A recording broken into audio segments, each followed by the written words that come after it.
இன்றைய சிறப்பு நேர்காணலில் நம்மோடு இருக்கக்கூடியவர் மூத்த பத்திரிகையாளர் திரு ரங்கராஜ் பாண்டி. வணக்கம் சார். பாடா பானைக்கு பிறந்த பன்னி என்ன டேப்பே இல்லாம ரோட்ல அளக்குற ஆட்டிட்டு இருந்து நிக்கிற எத்தனை ஒரு பஞ்சாயத்தடா முடிச்சு வச்சு பாரு நமக்காக அம்பட்டு போலும் பிள்ளை குட்டியோட வெயில்ல காத்து கிடக்குறாங்களே. கரூர்ல பாதிக்கப்பட்ட உயிரிழந்தவர்களின் குடும்பத்தினரை நேரில் இங்க அழைச்சிட்டு வந்து அவங்கள சந்திக்கிற திட்டம் எவ்வளவு பெரிய கேவலம் தெரியுமா? அவங்கள நீ வந்து மெட்ராஸுக்கு வா, பஸ் பிடிச்சி வீட்டு வாசலே பஸ் வந்து நிற்கும், வந்து ஏறு, விஜய் உனக்கு ஆறுதல் சொல்வாருன்னு சொல்றதுக்கு உங்களுக்கு எப்படியா மனசு வருது? உள்ளுக்குள்ள உறுத்தல பொறம்போ அப்படின்னு உங்க மனசாட்சி உங்களை பார்த்து கேள்வி கேட்காத மிஸ்டர் பார்சாரதி. உங்களுக்கு எல்லாம் எங்களை ஆளணுன்ற வேற என்ன இருக்கு இல்ல? எல்லாம் இந்தியாவின் எதிர்கால தூண்கள். கரூருக்கு போய் பார்க்காம அவங்கள இங்க அழைச்சிட்டு வர்றது. உங்களுக்கு என்னங்க பிரச்சனை? நீங்க கதறி அழுதுட்டே இருங்க, என்ன பிரச்சனை? என்னடா முட்டாத்தனமா பேசிக்கிட்டு இருக்க முட்டா பயல. முதல் முறையா இந்திய வரலாற்றுல, ஏன் உலக வரலாற்றுல ஆறுதல் பெற்று செல்லும் நிகழ்வு அப்படின்னு ஒண்ணு நடந்துச்சுன்னா அது இதுதான் நடந்திருக்கு. எனக்கே ரொம்ப கேவலமா இருக்கு இந்த செய்தி அப்படி சொல்றதுக்கு. சொல்லிக்கோ, இதுக்காக நான் வெக்கப்பட மாட்டேன், வேதனைப்பட மாட்டேன், துக்கப்பட மாட்டேன், துயரப்பட மாட்டேன்டா. அவர் எப்படி பார்த்து போறாரு? அவர் கண்ணை மூடிட்டு பாக்குறாரு. அரசியல் கட்சி தலைவர் சார். நீங்க ஏன் ஓட்டு ஆள போறவர் சார். ஓட்டு போடாது. ஆள போறதா சொல்றவர் நீங்க நீங்க ஓட்டு போட மாட்டீங்கல்ல, ஏன் கொல்லப்படுறீங்க? மோத்தா உன்னை பெத்தாலா இல்ல யானை கண்ண கக்குச்சாடா?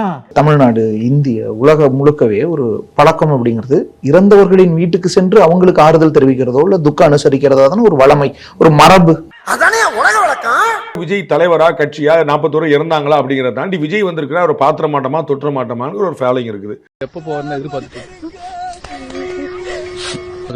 4 நாளைக்கு முன்னாடி தான் அந்த படத்தை பார்த்தேன். பிரமாதமா இருக்கு. நீங்க சூப்பரா நடிச்சிருந்தீங்க. டான்ஸ் ஃபைட்னு பிரமாதப்படுத்திட்டீங்க.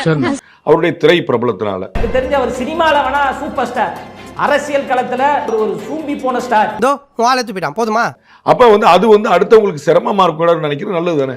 சிரமம் இல்லாமலே இவரால பல நேரங்கள்ல போயிருக்க முடிஞ்சது இல்ல. ஆமா, அப்புறம் ஏன்டா ஏன் போடா போய் தொலைங்களேண்டா. திரு விஜய் அவர்கள் நீங்க விரும்புற இடத்துல பார்க்கணும், திருச்சியில ஏன் பார்க்கல? அவர் ஏன் போல? மரபு இல்ல சார். எந்த அரசியல்வாதியும் மக்களை நேர்ல தானே போய் பார்ப்பாங்க. இது துக்க வீட்டுல இருக்கிறவங்க. திரு உதயநிதி ஸ்டாலின் இங்க டி ஷர்ட் அப்படி போட்டு போறாரு. பிரதமருடைய சந்திப்புல இருந்து, அதிகாரப்பூர்வ மீட்ல இருந்து, தொழில் மீட்ல இருந்து யாரா டி ஷர்ட் போட்டு துணை முதல்வர் தமிழ்நாட்டுல இந்தியால காட்டுங்க. நாட்டோட எதிர்க்கட்சி தலைவரும் டி ஷர்ட் போடுறாருல. எப்படி பேசினாலும் கேட்டு போறானே.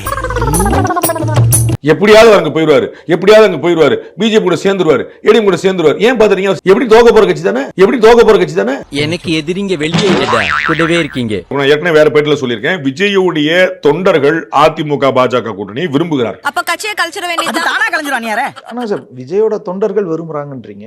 விஜயோட தொண்டர்களை பொறுத்தளவு விஜய் முதலமைச்சராகி பார்க்கணும். ஏற்கனவே சொல்லிட்டேன், உங்களுக்கு திரும்பி சொன்னா பரவாயில்ல, நான் திரும்ப சொல்றேன், எனக்கு ஒன்றும் பிரச்சனை இல்லை. ஒரே மேட்டர் திரும்ப சொன்னா பாக்குறவங்க உங்க சேனல் எங்க சேனல் வெறுத்துற கூடாது, எனக்கு அவ்வளவு தான். சொல்ல மாட்டியா? அதிமுக பாஜக 2024 வரைக்கும் என்ன சொல்லிட்டு இருந்தாங்க பார்த்து இருந்தீங்க.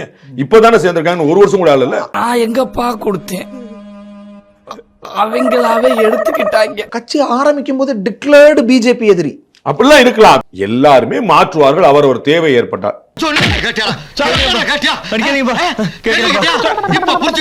விஜயகாந்த் அவர்கள் பெற்ற உயரத்தோட பெருவெற்றம் தொடர்கான ஒரே வாய்ப்பு 2026 கூட்டணி சேர்றதுதான். சேர்ந்தாருன்னா உத்தரவாதமான வெற்றி. அந்த கூட்டணிக்கு 200 சீட்டு குறையாம கிடைக்கும். மயரை புடுங்கி நட்டு நிக்க வச்ச நீ முதல்ல ஒரு கவுன்சிலர் டேடா கேட்கணுமா இல்லையா?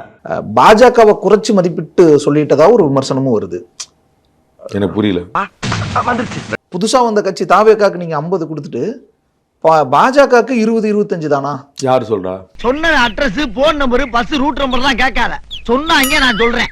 அண்ணன் கமலஹாசனுக்கு கலைஞர் சொன்னதுதான். என்னது சார்? கலைஞர் என்ன சொல்லிருக்காரு? ஃபேமஸான டயலாக், சீட்டு கேட்கும்போது சொல்லுவாரு இதயத்தில். அவ்வளவுதான். நீங்க சரியான ஊபி. டேய், ஓல்டு மாடல் செருப்புல இருந்து நியூ மாடல் செருப்பு வரைக்கும் எல்லா செருப்பாலையும் அடி வாங்கிருக்கிற, நீ பேசுறியா? ஒரு கலைஞர் என்ன சொல்லிப்பாருன்னு சொல்லும் போது அந்த கான்டெக்ஸ்டே தெரியாம கரெக்டா சொன்னீங்க. உங்களுக்கு அப்ப தெரிஞ்சிருக்குன்னா அப்ப நீங்க நான் சங்கிங்க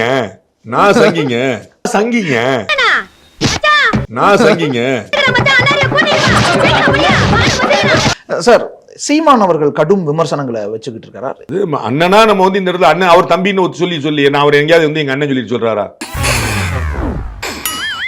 நான் ஒரு அண்ணன் 100 முறை சொல்றேன், அவர் என்ன தம்பி 100 முறை சொல்றாரு. அப்ப அண்ணன் சொல்றவனா தம்பின்னு சொல்றதுல அர்த்தம் இருக்கு. அவர் உங்களை அண்ணன் சொல்லவே மாட்டேன்றாரு, அவர் வேற பக்கம் போயிட்டு இருக்காருல. உங்களை முதல் மாநாடுல எல்லாம் பண்ணிட்டாருல. உண்மையா சொல்லணும்னா நானும் ஒரு காலத்துல அண்ணன் மேல பைத்தியமா இருந்தேன். அப்புறம் தான் தெரிஞ்சு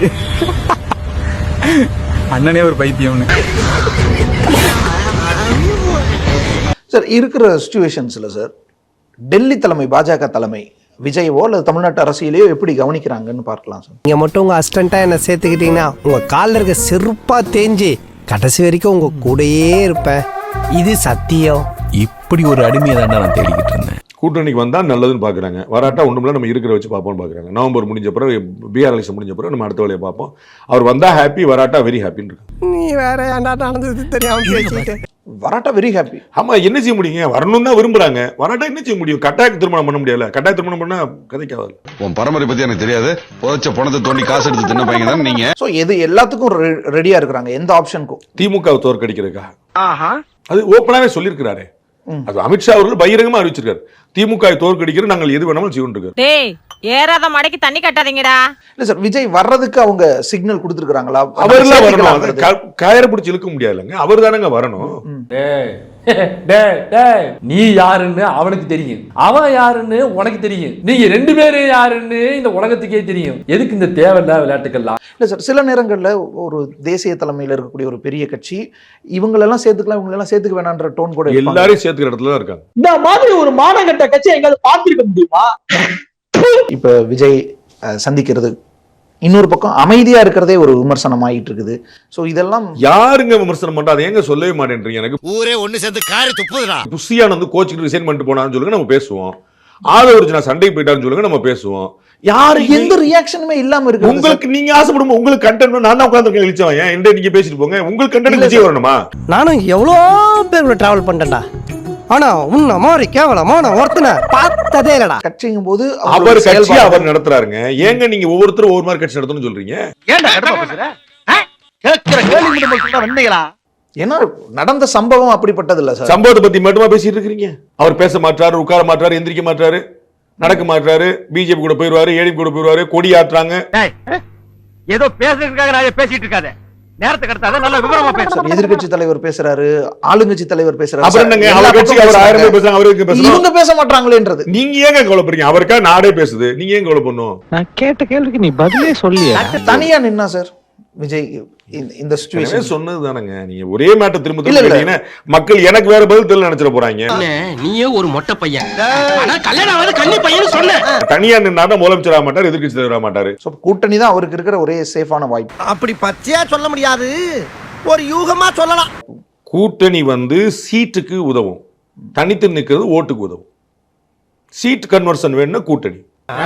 தலையா தளபதியான்னு கேட்டா கமல் மாதிரி புரியாமையே பேச. ஸ்டார்ட் பண்ணு.